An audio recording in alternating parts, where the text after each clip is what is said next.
Now, it is silent for around 4 years. We're going through this multi-million-pound reconstruction process, so they are trying to shore it up. It is entirely wrapped, as you can see by those lights, by huge scaffolding. It's going to be like this for a couple more years, and I see every day the faces of tourists who arrive here and are suddenly disappointed, and they're saying, well, will this come down in a few days? No, that is up there for a couple of years because they've got to secure the foundations, they've got to rebuild the mechanism inside.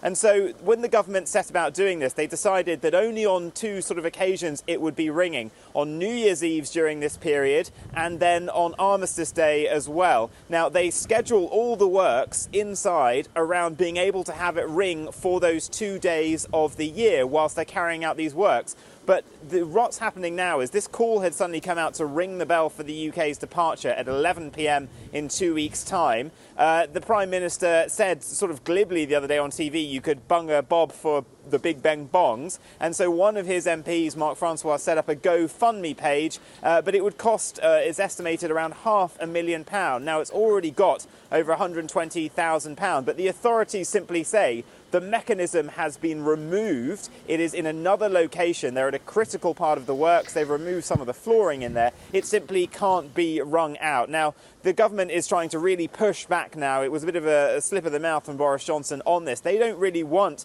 this occasion to be marked. There was talk about having some kind of big party here in Westminster, but authorities here just don't want that to be happening on the night. They don't want to see any kind of ugly scenes that could spark up if there were clashes between protesters, as there has been.